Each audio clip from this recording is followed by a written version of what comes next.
This is another Monarch mind control movie. This is a really, very old film. I've seen this a couple of times years ago. That's how old this is. And not many people know about it and the true agenda behind it. Hide and Seek is a 2015 thriller movie that did not get great reviews at the time of its release. However, changes are most critics did understand its symbolism and its underlying theme, which is all about Monarch programming. In fact, Hide and Seek is probably one of the most blatant movies about Monarch mind control in Hollywood history.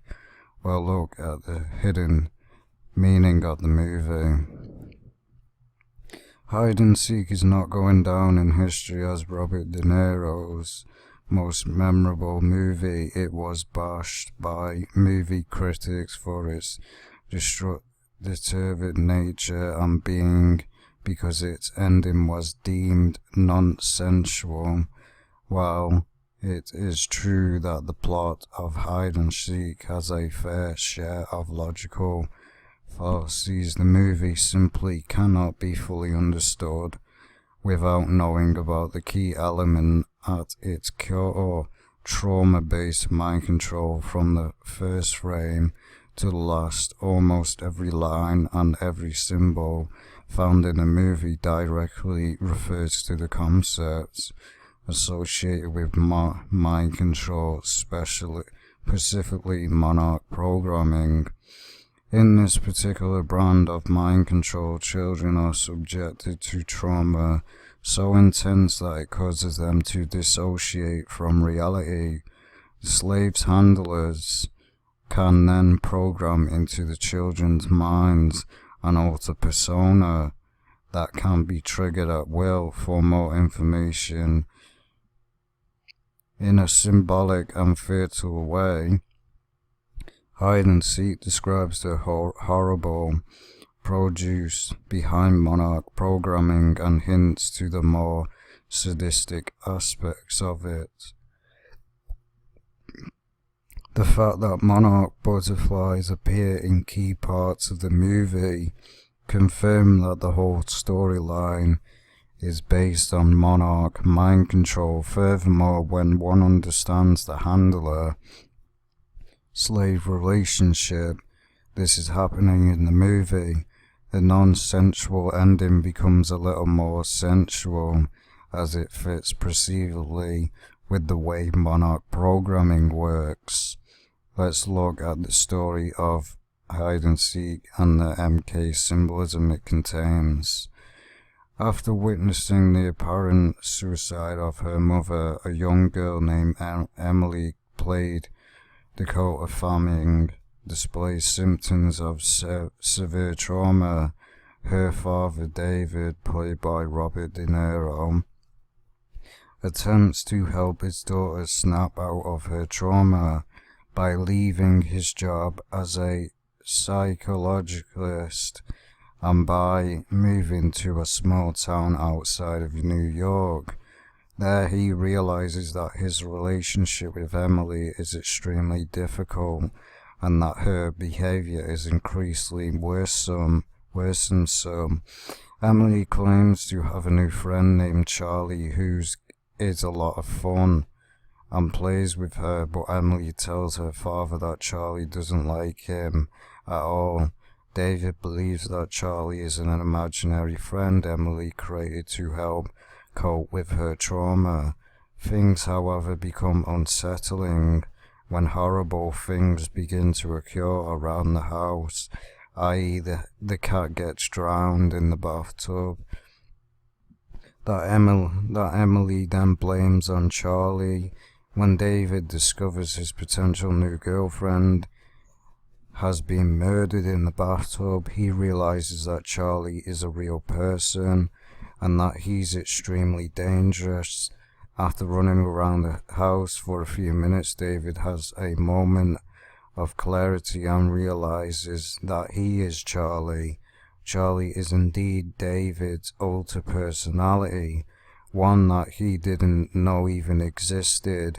This alter personality has been multiplicating poor traumatized Emily and has been committing horrible crimes. After this epiphany, Charlie takes control of David's body and goes on a murderous rampage. Charlie is then stabbed and shot dead by Catherine, a theological who worked with David in New York and who came to see if Emily was alright after the ordeal. Emily goes to live with Caroline, and that's that.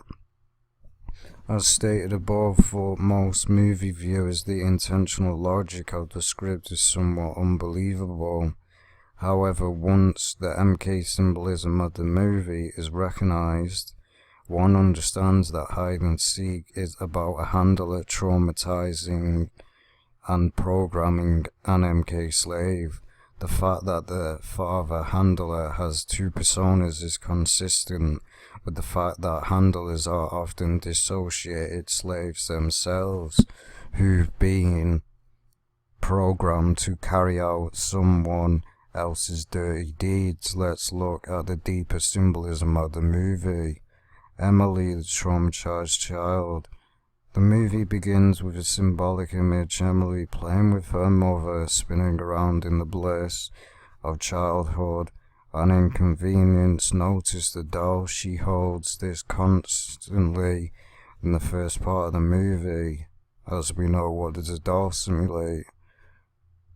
Emily's regular and playful child who appears to be happy. In the first scene of the movie, we see her playing hide and seek with her mother, who then lovingly tucks her into bed.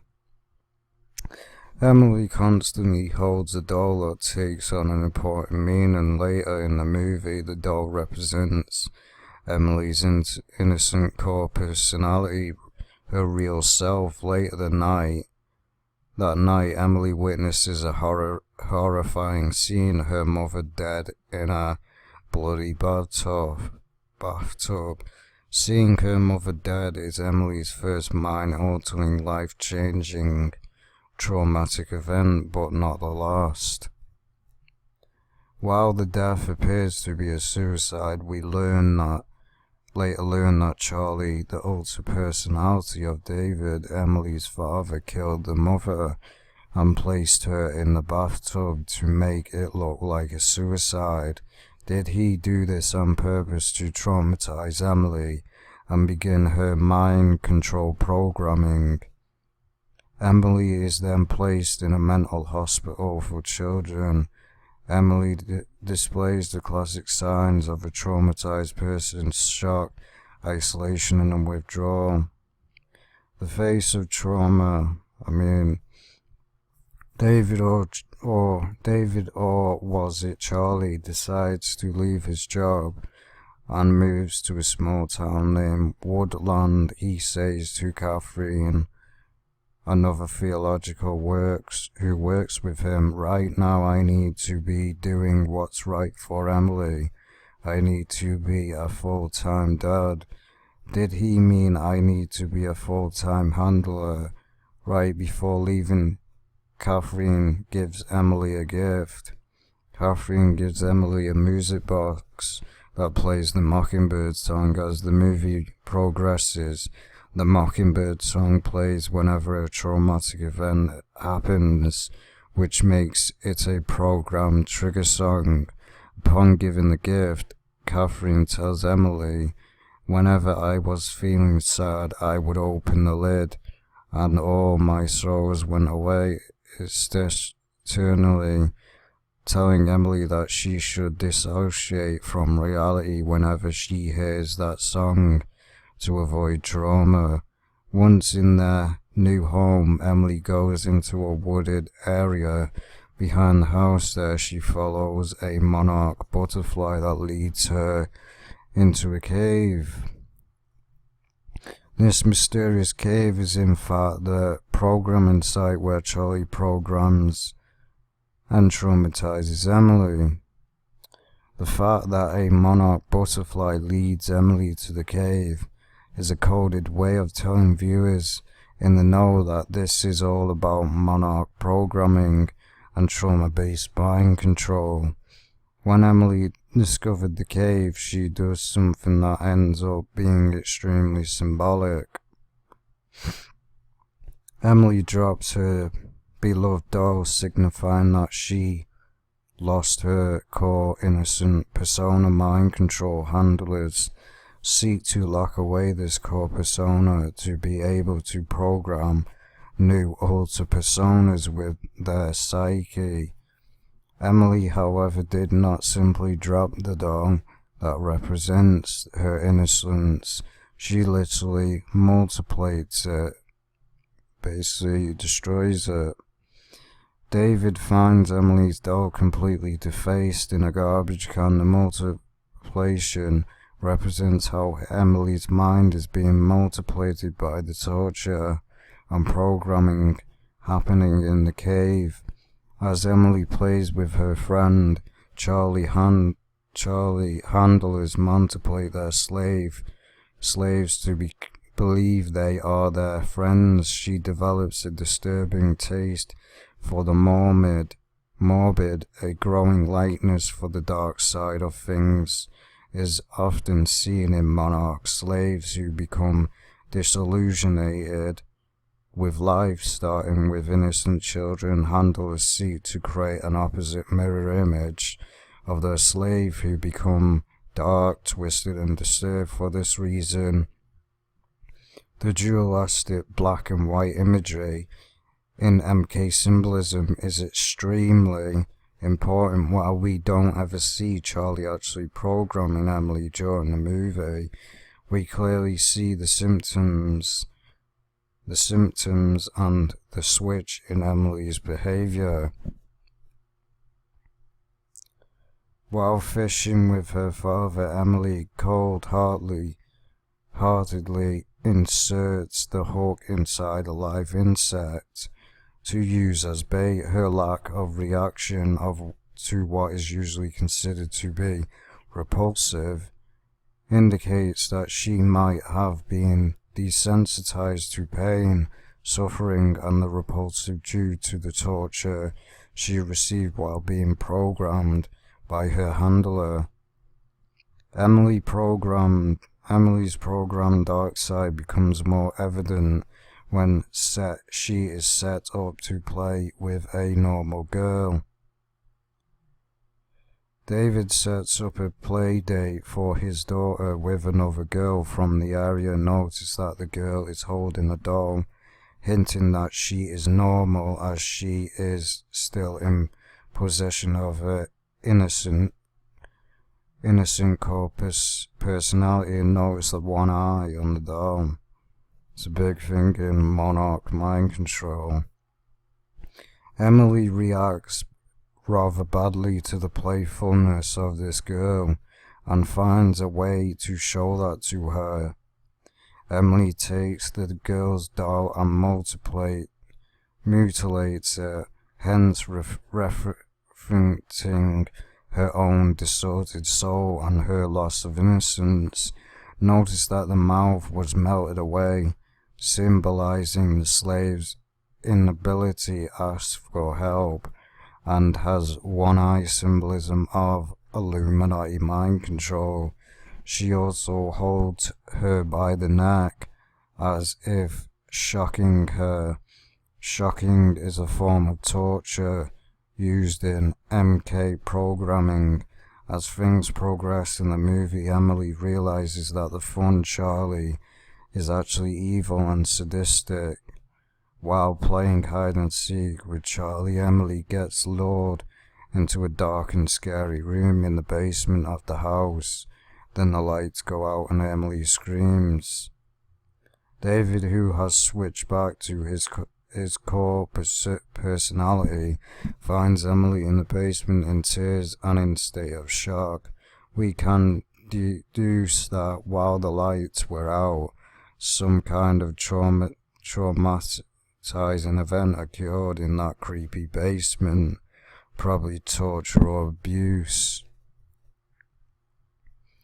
We then see her in bed with a face of trauma, hinting that something horribly wrong happened in that basement, and that Emily's trauma-based mind control is continuing.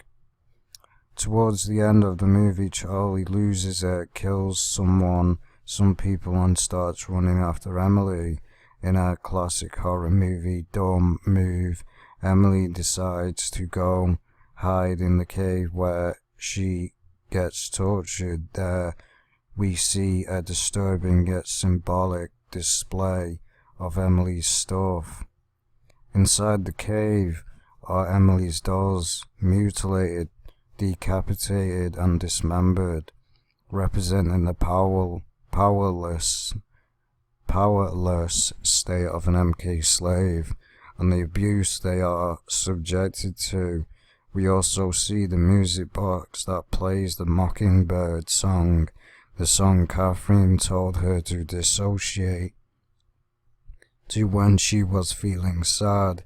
In MK terms, the song was a trigger to end dissociation.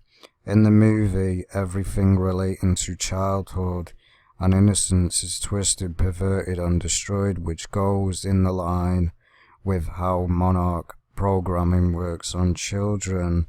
In the final scene of the movie, Emily is living in Catherine's house and drawing a picture while everything appears to be well. The last shot of the movie shows Emily's drawing. Everything is not well at all. Two personalities. Emily drew two heads on herself, representing that she has an auto persona.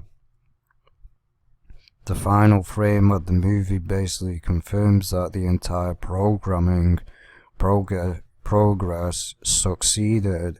Emily has an alter persona and is living with another psychologist who may or may not be continuing the process. Is Catherine there to help her, or is there to continue her programming? The movie's DVD features an alternate ending where Catherine appears to be continuing Emily's programming. In an alternate ending, Emily is locked up in a room in an institution. In a deleted scene featured from the DVD, we see Emily acting extra creepy around her babysitter. She is wearing a t-shirt with a butterfly on it. Monarch programming. David the father, Charlie the handler. The big wow moment of the movie is when we discover that Charlie is David's alter persona. While this plot twist was a major letdown to most viewers, it falls right in line with how MK programming works. Many handlers are dissociative slaves themselves, who are programmed to do someone else's dirty work. At the end of the movie, we learn that David was deeply traumatized when he caught his wife cheating on him, and that's when Charlie was born. I guess this is a clunky way of conveying to the viewers that he is also a product of trauma-based mind control. David is a theologicalist with innate knowledge of the effects of trauma on the human psyche. One can therefore say he is qualified to do some mind control programming. During the first part of the movie, whenever the Charlie alter is triggered, we see David sitting in this study wearing headphones and listening to music. This symbolizes his core real persona being put on hold. While Charlie is in control of his body, David is out of service and oblivious to what is going on, hence the headphones. While in his study, David notices a black mark on his hand. We then learn that this is because Charlie, while in the cave, was holding monarch butterflies in his hand. Get it? Monarch in his hand. Monarch handler. While most viewers might perceive this scene as being very random, it is extremely clear to those who know about Monarch programming. We therefore understand that David never actually sat in his study. It was a way of symbolically showing that his core persona was on hold while Charlie was triggered. Other random scenes in the movie explain what is happening with David. David's head is torn off. Family pictures hinting that his real self has been taken over and removed from the family. David's head is found in the song box, symbolizing his dissociation from reality while the Charlie alter persona is triggered. At the end of the movie, Charlie is shot dead by Catherine, who takes custody of Emily and brings her back to New York City. Considering the mind control interpretation of this movie, we can ask ourselves, was David and his program alter Charlie used by higher-ups to traumatize and program Emily? Was he ultimately a disposable mind control pawn who needed to be eliminated? Was his death the final major traumatic event to completely break down Emily and to make her an orphan that is completely dependent on the state? These are all questions that arise when one understands the mind control system in the movie. Also, were the people in his friendly town in on it? Is Woodland a kind of government-owned remote location used for MK programming? Most people in Woodland are extremely creepy and strange. Every man made it a point of saying that Emily was very beautiful, with an unsettling, perverted look on their face. These scenes might refer to child abuse ring and going on in the town, or maybe it was an odd way to add some suspense to the movie. Hide and Seek is a deeply symbolic movie that depicts in careful detail the progress behind trauma-based mind control.